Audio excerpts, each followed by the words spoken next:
what this isn't about is I might get caught, so I'm not going to do it. This is about I am not going to do this because I am better than that. Ask the Dean, episode 55 with the amazing Mapped team. Now 1 member stronger. Verinia Granum, welcome to the team. Woohoo! Thank you. Verinia, former assistant dean in the pre-health and STEM advising office at Hofstra University. Thank you so much for joining the team and sharing your wisdom with the Mapped members here today. Happy to be here. Thank you, Ryan. Excited to have you. As always, I'm joined by the boring, same old Dr. Scott Wright and Rachel Grubbs. Blah, blah. No, just kidding. Dr. Scott Wright, former director of admissions at UT Southwestern, retired executive director at TMD SAS. How are you doing, my friend? Doing well. I'm sweating a little bit here in Austin, Texas. It's 99 degrees here today. So it is hot. Yeah. Yep. Hot. It's cooking.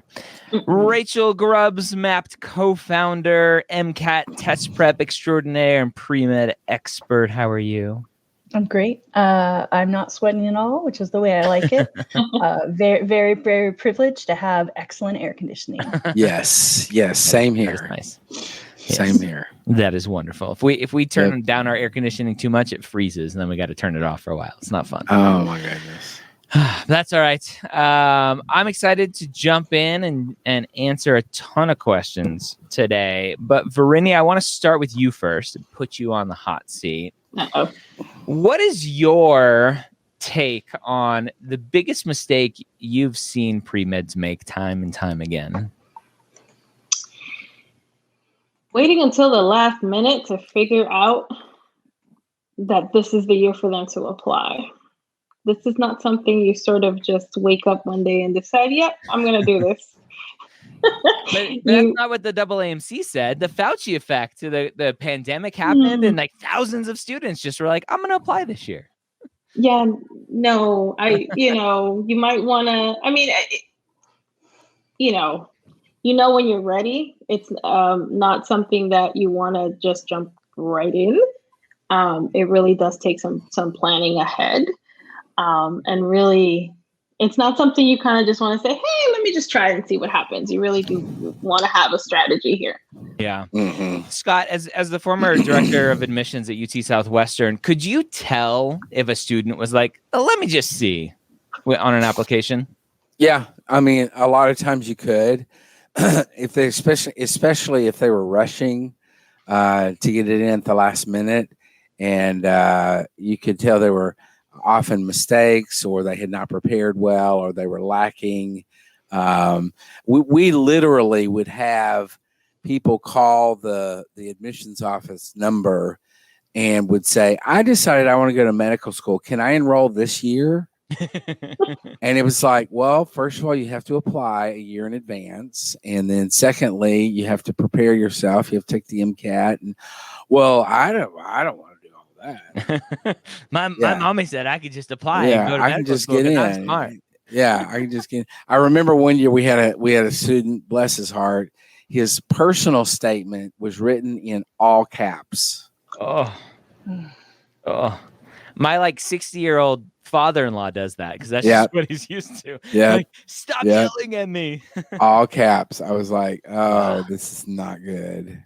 Yeah. And then the guy was kind of somewhat confused when he didn't get an interview offer. So, yeah. Oh, all right. Oh, well, Verinia, that's just the first of many. We're going to put you on the hot seat a lot today so you can share your wisdom. Absolutely. Yes, we are the 4 musketeers now, not the 3 musketeers anymore. First question here. You want to throw this one up here? I participated in an internship through my school where I shadowed many doctors and a variety of specialties at a single hospital. Should I list each physician separately, or should I explain the experience as a whole for my activity description? Verinia, what do you think? My first instinct is to say it is one experience since it was an internship through the school. it wasn't, and it was a single hospital. It wasn't at different locations. No. Yeah. Yep. So listing them all. One list in one activity. Scott, for shadowing, we talk about this a bunch. Shadowing is usually a pretty passive kind of activity, not a ton of impact that you can show through it. And there are some schools that want to see that you've shadowed a variety of physicians, and so potentially putting each physician in their specialty. Right. Yeah, I would definitely say in this kind of case, I would say you definitely want to list out the specialties that you've done. Maybe not the specific doctor's names, but since it's a shadowing experience through an internship, I like what Verenia said, just listing out the specialties that you shadowed and the location, and then a little bit about, kind of what you got out of it, as opposed to just listing out XYZ people and that's it. Yeah. There you go. A little bit of some differing opinions there. I started helping out a fellow pre-med who has cerebral palsy. It's always hard for me to say. Cerebral palsy. Do you guys have any advice for someone who is living with a physical disability and how to be successful in the pre-med process? The student is a Canadian applicant. So, Scott, what's your experience with applications coming across the desk where the student clearly is like, hey, I have this sort of different disability? Yeah, we had it's very limited, frankly. I think there's not, my experience was very limited. We had 1 year a deaf applicant who we had to hire sign interpreters for the, which is fine. That was not a problem to deal with the interview day, et cetera. And but what it basically came down to in that particular case was the unwillingness of the admissions committee to anticipate making the necessary accommodations. This particular student read lips and was pretty adept at reading lips, but the point was in a surgical rotation, how do you do that? Everybody has masks on, and so you can't read lips, and you can't have an interpreter in the surgical suite. And then the interpreter it was just the logistics of it were a little mind-boggling. Now I know that there are schools out there who have had blind students and who have had deaf students, and not in based on the individual school's willingness to provide accommodations for the student. So, but the question here really is more in the application process. Not so much, but I would say for anybody that has a disability, that's a fairly significant disability, that you need to be willing to find, because some schools are going to be more willing to reach out to disabled applicants than others will be. Just frankly, there's going to be schools that are going to take a real conservative avenue with it, and we'll say, you got to toe the line, and all of the, we're not going to accommodate you in terms of that. That's going to radically change the curriculum, and that's so I think a student has to find schools that are willing to reach out and to meet them halfway. Yeah, it's a weird situation, and as the father of someone who has a disability, thinking in the future of what she's going to need in terms of accommodations, I would hope that every medical school is going to make those accommodations, but let's be honest, people are people, and people are set in their ways sometimes, and it's exactly as you said. It's like, do I want to bother with this? No. Yes. It's an unfortunate situation, and I don't know. There's lots of nuances there, but that's just the way people are. I totally agree with you, Ryan. It's a awkward and difficult situation, and I think that we at Mapped, we like to think that everybody has the chance, has the possibility that this is going to be able to happen for them, and we believe that, and so I think that it's very much a difficult road to follow. I think that in terms of the application process for this particular student, I think they have to be straight up honest and say this is where these are the this is why I want to be a doctor, and obviously an interview day, it's going to be pretty clear depending on the extent of their disability how that may affect them. Mm-hmm. Yeah, one thing I'll chime in here is that on National Premed Day, we did have a session about disabilities in healthcare. And sometimes I'm bad at remembering names, so maybe one of the guys can chime in. But Peter. Peter. Yeah. Peter. Mm-hmm. Was talking about his experience as a doctor with disability, but also at Stanford Med, he's founded a group that is trying to help make disabilities more understood and make accommodations more readily available. Yeah. And they're looking at it from healthcare provider and patient side. So sort of throughout the Stanford Med community. And, I think that's wonderful. Hopefully that kind of thing will get replicated at more institutions. But I would definitely recommend to this, to anyone, this student who's asking on behalf of a friend, but anyone who's interested in pursuing medicine with disability to check that out. And, he just offered some wisdom and the ways to think about it and ways to advocate that could be useful. Yeah. And that's at map.tv. It was, or on nationalpremedday.com. You can find it. Absolutely. All right. Next question. Welcome, Verinia. As a white female from the suburbs, I'm struggling with the diversity secondary prompt. I've made an effort since being an undergrad to branch out and interact with people who are not like myself. Can I elaborate on my experiences for this essay?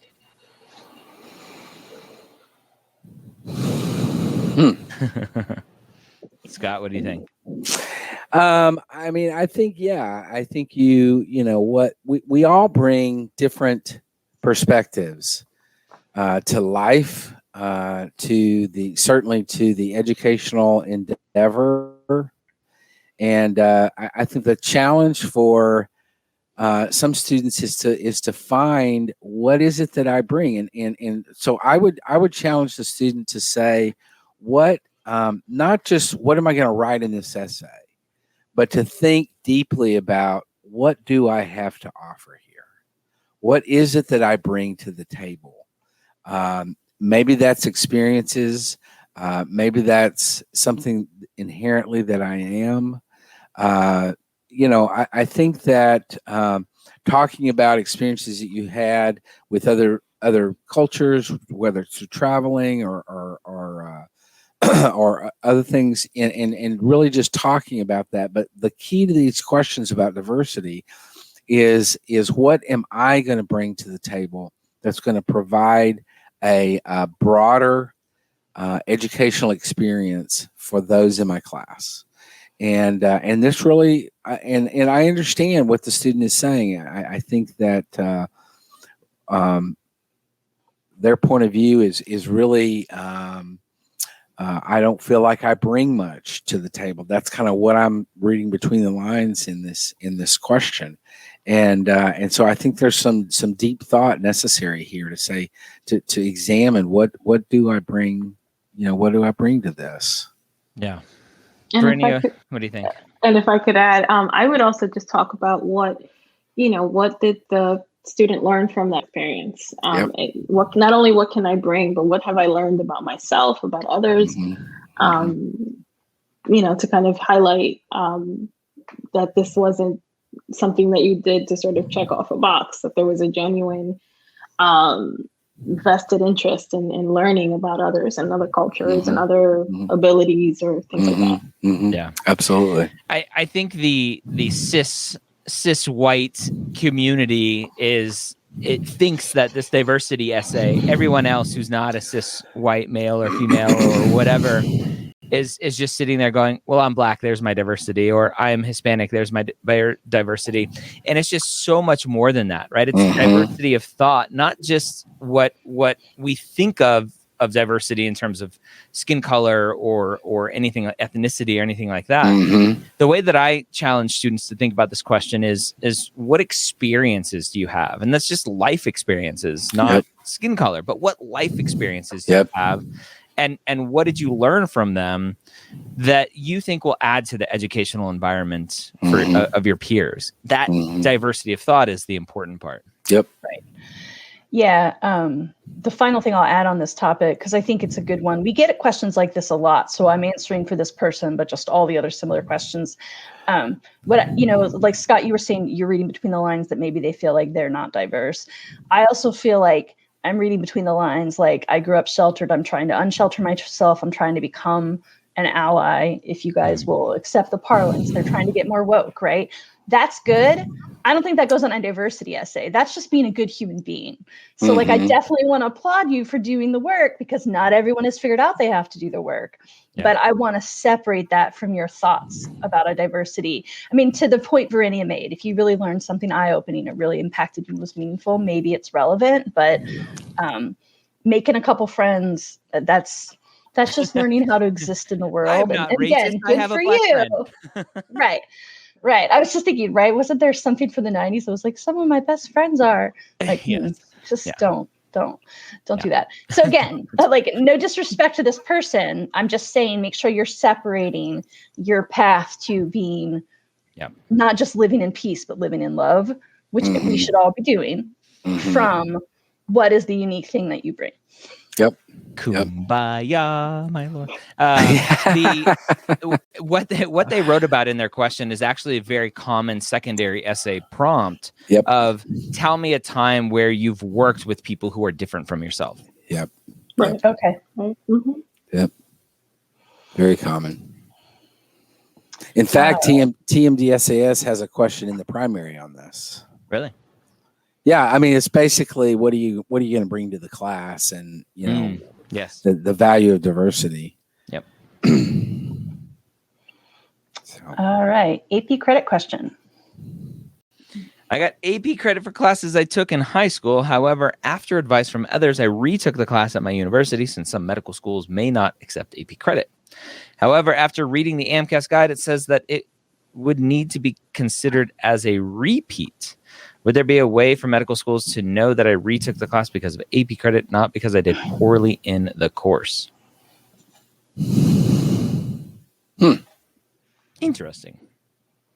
Is it considered a repeat? Rachel, you're the AMCAS course classification queen. That's what I was just doing. So I'm thinking, is there something new in 2022 that I missed, or is this one of those things that looks like interpretation? We lost Rachel. Rachel, come back. She's there. You're here. Yeah. Rachel, I don't hear her. I hear. I hear. Now it's you, Scott. Oh, there you go. Okay, Ryan, everyone else could hear me, so you could just sit down. Okay. Just kidding. I was just thinking, well, I'll repeat in case anyone else had the blackout. I don't know if there's something new in... Oh, Ryan took himself out of the stream. Come back. Don't pout. Oh, my goodness. So I don't know, person who's asking, if you I found something in the 22 handbook that I missed that, was new this year. I mean, I did read it, but maybe I missed a new thing, or if this is just an interpretation question.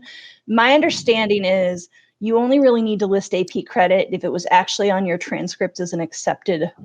No, you can list, let me say it again. You can list AP credit two ways. You can say, I got credit, but it didn't translate to a class, or I got credit and it did translate to a class. And if you got credit that translated to a class, so not just I got AP in English, but I got AP in English and it counts as English Lit 101, and then you decided to take English Lit 101, then yeah, that would be a repeat.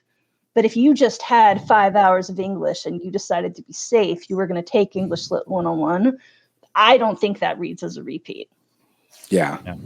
So that's my interpretation of that rule. From memory, again, when in doubt, RTFM, read the manual, which obviously you were doing. That's why you asked this question. Yeah. And at the end of the day, marking it as a repeat, it's not an issue. So It's they're not an going to issue. see both classes and go credit A, and they're going, oh, okay. Yeah. And the person asks, will there be a way for them to know? Yes, because you list every course you took ever, including AP credit, so they'll see the AP credit. Yeah, absolutely. Yeah, I think this is a good case of overthinking. Overthinking the impact that's going to have the one class that you have AP credit for and that you retook. What are they going to think about this one class? You know, many admissions committees are not even going to notice that. So yeah, I think that little overthinking, but overthinking is not always bad. Premed. As an overthinker myself. Right. Welcome to the Overthinkers Anonymous group. Right. I think this question asker might be a little confused, but we'll go ahead and put it up. Does your institution look at Casper and Snapshot and Duet with that, or the WMC situational judgment test? How does that play into admissions there and at other institutions? So I think their institution, I think they're probably talking about UT Southwestern for Scott. So Casper, right? Casper is going to be, each individual medical school is going to use it in different ways, pre-interview, post-interview, use it at all. Right. So it's really just a per school. Yeah. And there's a lot of schools that are requiring it, but aren't yet using it in their process. They're simply studying the impact of what it may be in a sort of retro kind of way. Once they get a class, then they'll look at look at the Casper results and see what that added to their what that could have added to the process. And so I've seen schools that have studied it for 2, 3, 4 years before they even implemented using it in their process. The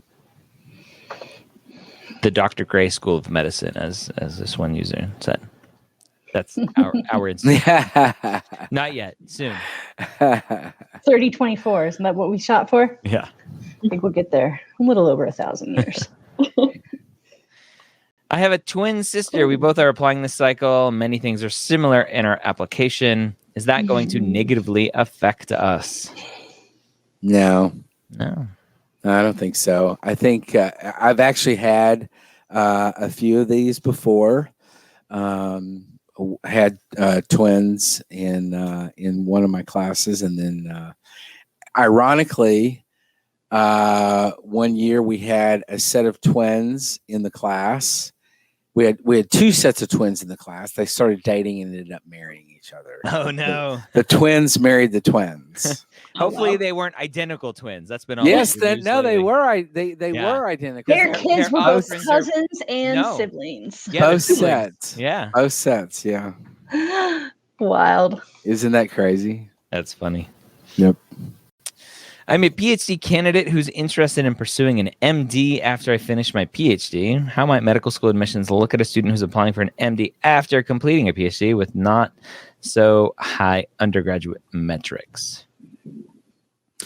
Yeah, this is a good question, and we, I, in my experience, have had a few of these over time. It's somewhat unusual, but not rare.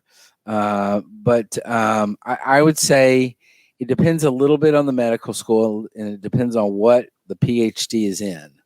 The questioner here does not indicate, I don't think they did, the topic, the discipline for their PhD.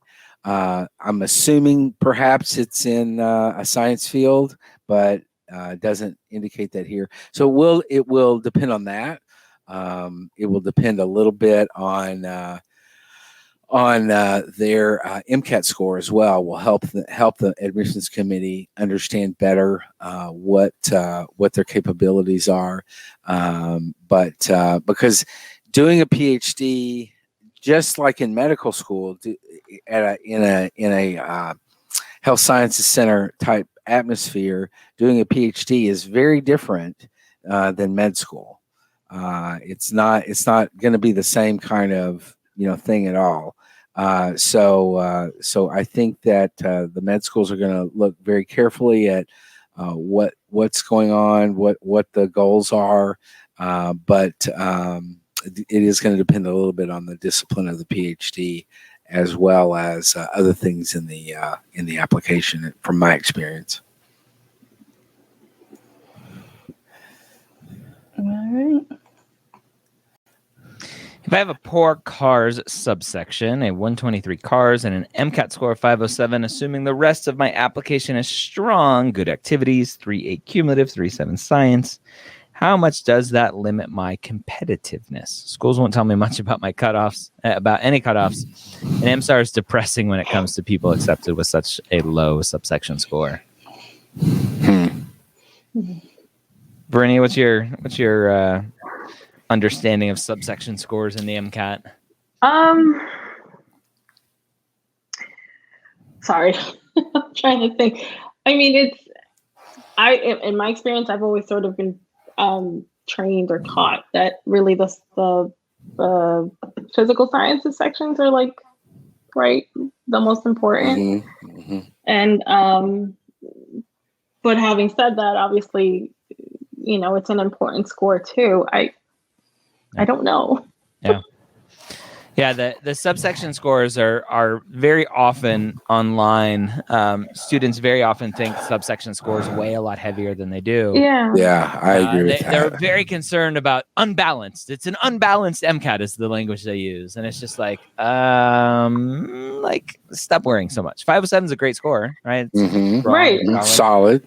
Right. Solid. Are there score. some schools that will filter out with a subsection of 123? Yeah, potentially. We didn't used to. Now this was back in the old MCAT days. We didn't filter for sub scores, but we did notice if back in the day the verbal score was notably lower. And if you remember, and you guys will remember the old MCAT, we would have sometimes scores on the verbal reasoning section that were 5.4, 5 or a 4, and that was a little concerning to our admissions committee. But we had some students that where English was a second language, and the verbal reasoning part really was challenging. They could get through the sciences pretty easily and did well in the sciences, and the verbal reasoning caused them problems. And so I think, I'd be interested to hear, Rachel, your take on that too, and just in terms of CARS. Yeah. Well, with a 3-section MCAT, I think CARS didn't get the same kind of attention because it was considered verbal reasoning, right? It was still called verbal, and there was this section that was like, are you fluent in English, right? Like the GRE writing, right? Which is really there as a check. Right. With critical analysis and reasoning skills, which is what the CARS is, I see it as not just an English ability, but as your ability to logic and problem solve. I don't think that a low section score in any one of the 4 sections is the end of the world. 123 is not great, but a 507 is a fine score. Solid. That GPA is really impressive. If I were this person, I would not be super worried. I'm only looking at a writing sample of 2 sentences, but I am guessing native English speaker.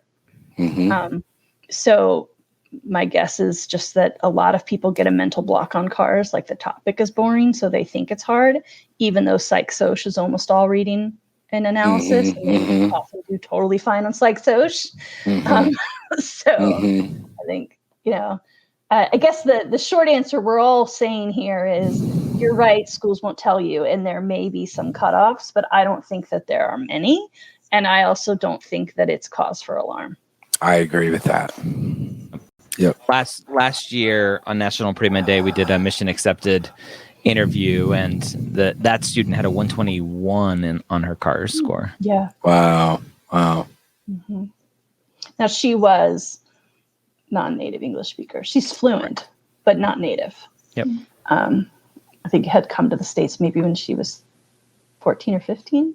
in her teen years. Yeah. Yeah. So she was really still learning to think in academic English. In Replace that. MCAT English. let's which is a differentiate. whole separate thing from academic English, Yes. right? They're their own dialects. All right. I have the opportunity to work with patients as an MA in reproductive endocrinology, and no certification is required for the position. Is this an issue for adcoms in any way? Absolutely not. Absolutely not. Nope. Yep. It's an awesome position. Great experience. That's excellent. Yeah. Here in Colorado, where I live, you don't need any sort of training or certificate. It's just on-the-job training.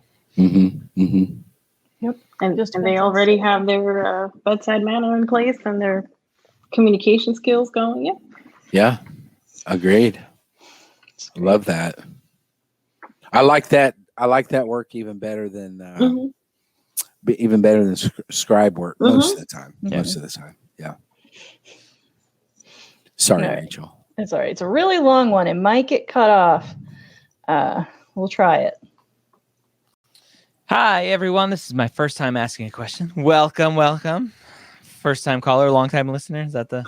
Yeah, How would right. you recommend addressing red flags in the application? In particular, my low postbac GPA. It was my first time taking prereqs, but also had to work full time for the first time. I've heard Dr. A say to mention a sentence or two in the personal statement and the adcoms ask in an interview, but I wanted to know your thoughts. I did well in undergrad, and I think I'm a well-rounded applicant otherwise. So here's the first question that I'll throw at you, Scott. If someone struggled in postbac, should they apply or do they need more work, especially if those are the prereqs? Yeah, I would say they need more work. My concern, if I was an admissions officer and I was letting somebody into a challenging, rigorous curriculum, and the basic classes that led to that curriculum they struggled in, this would concern me greatly. So I would say ground yourself. Hard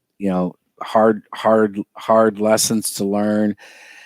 Don't go into a postbac program, particularly if you're doing it full time while you're working full time. Now, I know a lot of students have to do that, but that's challenging at an extreme.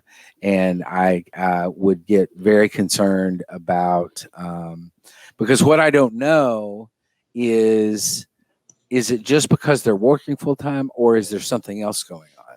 Yep. Are they struggling with the material? That I don't know. And that's what the grades don't tell me. So I would, you can say, well, I was working full time, but that doesn't help me know, can you do the work? Yeah. Stumbling into the finish line is not the picture that you want to give medical schools. And unfortunately, it sounds like this is what happened. Yeah. So let's answer the question. If they want to apply, right, we can't prevent them from applying. Right. Where do they mention a red flag? And now in my personal statement, I say a sentence or two of just, hey, just so you know, I know this is you're gonna see this, and let's talk about it later kind of comment potentially. Yeah. What do you typically recommend?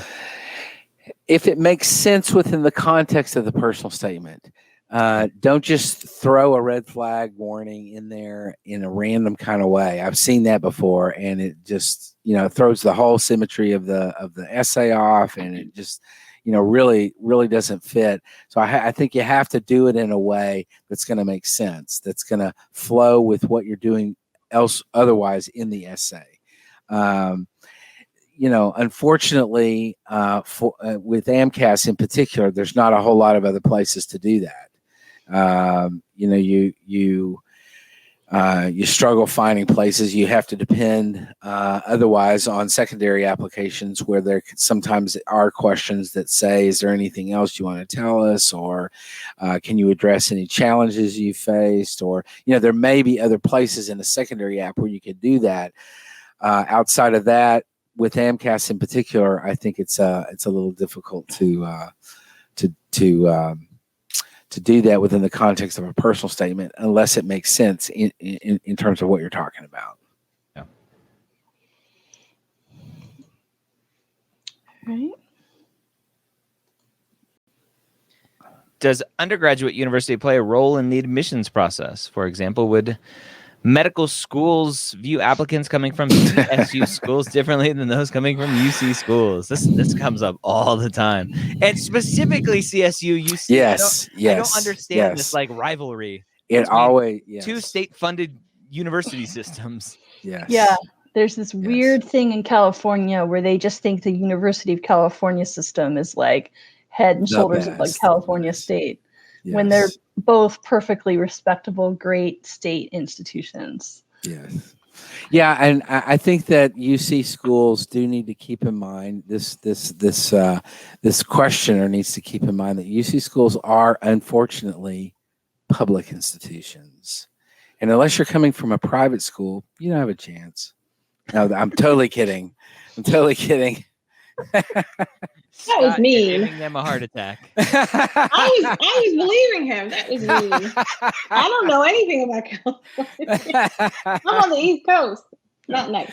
No, and actually, this is a reasonable question, and the question being the rigor of the institution or the rigor of the undergraduate curriculum through their major, and even drilling down to specific classes that they're taking or course load.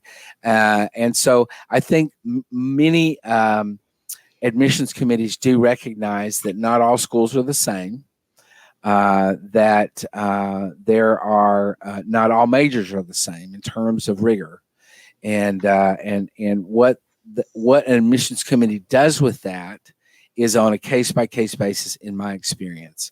There is no alteration mathematically in a systemic way to the GPA based on where you went to school or what your major was. It's a case-by-case basis, looking at who is this student, what are they all about, what's their GPA, what's their major, where did they go to school, what's it all about, what were they doing extracurricularly, were they working full-time, were they in a varsity athlete, for example.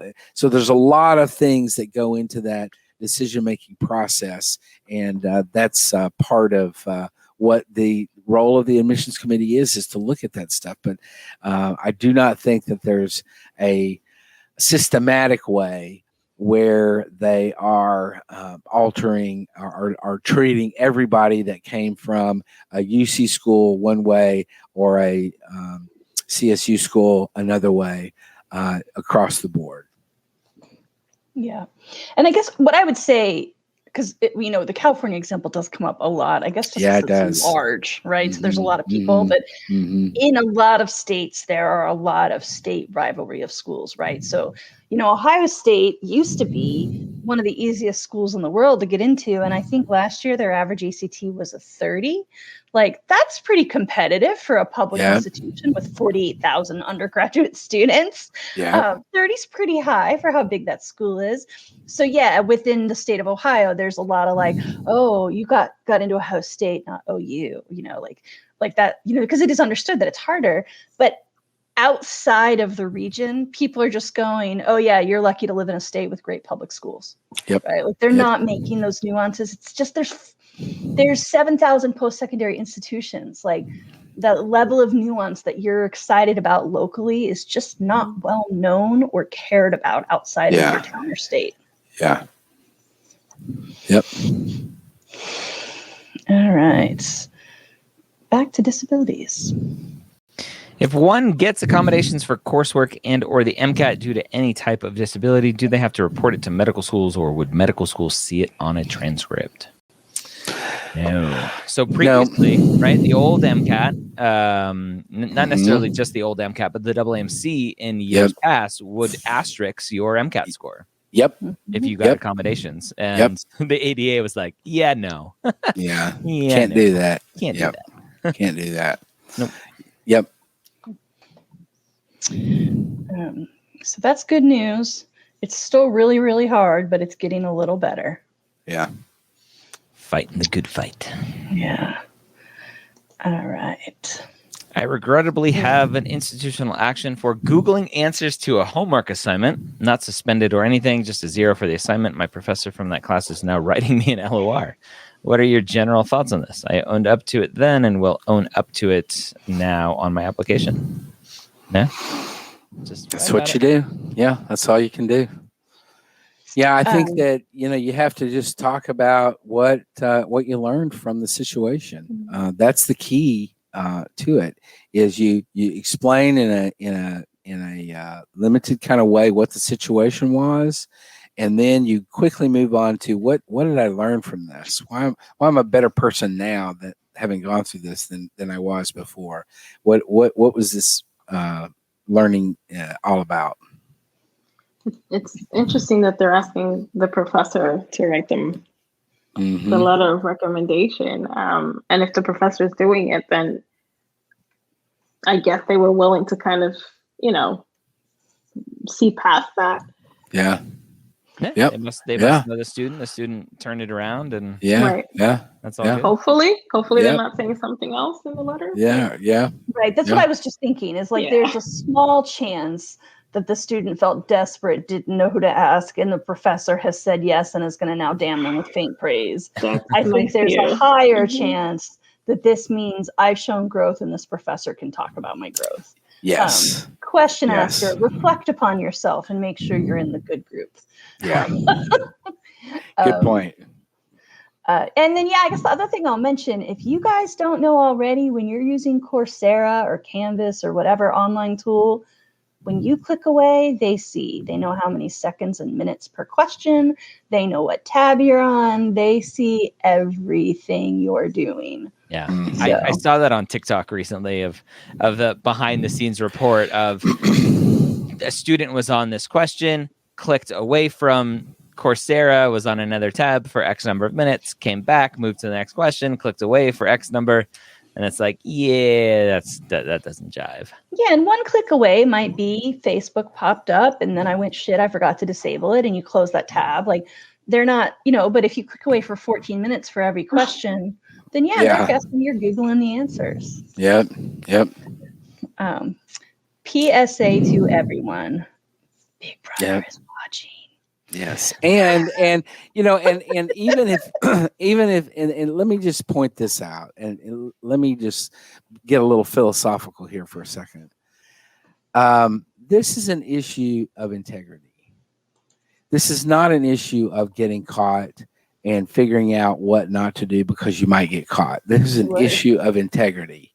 And the issue here is we need caregivers who are people of integrity, because we have problems in this country with whether it's a doctor or a dentist or a pharmacist or some other mid-level provider who they're getting in trouble because they're padding their Medicaid reimbursements, or they're writing opioid out the wazoo, because they're getting kickbacks. Yeah. I mean, so this is an issue. This is a big issue.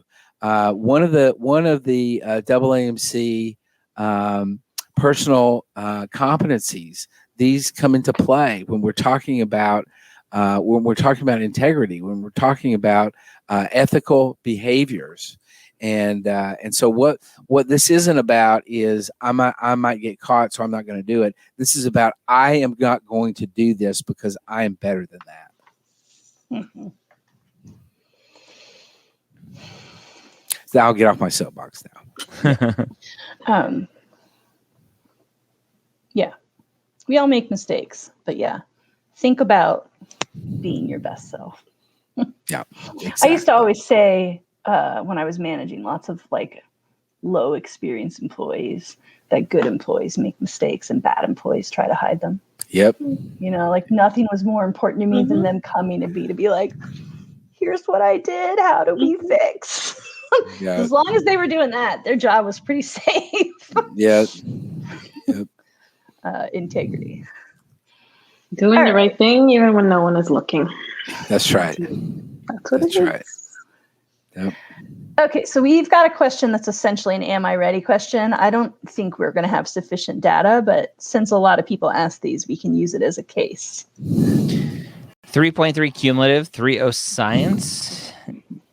Immigrated to the U.S. when I was 16. In high school, I only had English and history for 3 years.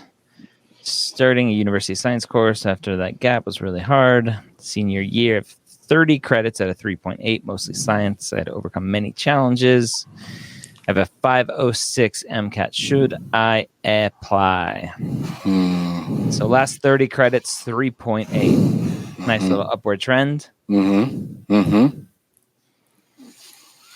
Yeah, that's a good question. I would say I'd like to see. I'd really like to see the progression of GPAs over time beyond the 30 credits in the senior year, but that's a good sign. And so, what I might suggest for this applicant is postbac courses, maybe a postbac program that is built for GPA renovation type stuff. And because a good, particularly a SMP might also, many SMPs have as a component of their course MCAT prep, and that might be beneficial for the student. Not that 506 is a bad MCAT score; it's middling, I would say. But with a challenging, with a 3.3 GPA and more concerning the 3.0 science GPA, I'd be more comfortable with maybe some more additional courses. A little bit more of a trend potentially. Yeah, exactly. And then the other thing here that I think we all know, but is important to be stated to the audience, is this question is only about stats, and stats are not your whole story. So I don't know anything about your activities. I don't know if you have 5 hours of clinical or 5,000 hours of clinical. I don't know if any of those experiences were meaningful. So we're never going to really be able to give you, I mean, we do Am I Ready, right? Sometimes on YouTube, and sometimes there's private one-on-one sessions that you can buy on map.com. But when we do those, we're looking at the entire application. Right. And right now what we're missing is all the kinds of stuff that would go in your essays, all of your history. Right. So one thing you might do, this question asker, is go watch some Am I Readies. We've definitely had students with similar numbers tiers. I agree with the guys that your numbers aren't terrifying, but more upward trend would be good. But even if you decided to take a chance on the numbers, it still doesn't answer all the other questions I just posed. Yeah. Good. Those are good words, Rachel. Thank you for that. Sometimes I have them. Oh, often. I took the Casper test early in May, but recently decided not to apply this cycle. I tried to remove all schools from my list, but the test was already scored and says delivered. What should I do? Will they see my Casper score even though I'm not submitting an application? Thank you in advance. Nah, you don't do anything. Yeah, don't do anything. You'll have to retake it next year. Yep. You'll just be out there. No worries. Indeed. Yep. Okay, so for last question, our friend at the beginning who was asking about diversity essays is going to clarify a little. She's got a follow-up, or he, I don't know, they have a follow-up. 415, 4 out of the 15 entries in my work and activity section were leadership roles. Can I discuss my experiences as a leader in this prompt, even though I talk about those roles in my primary?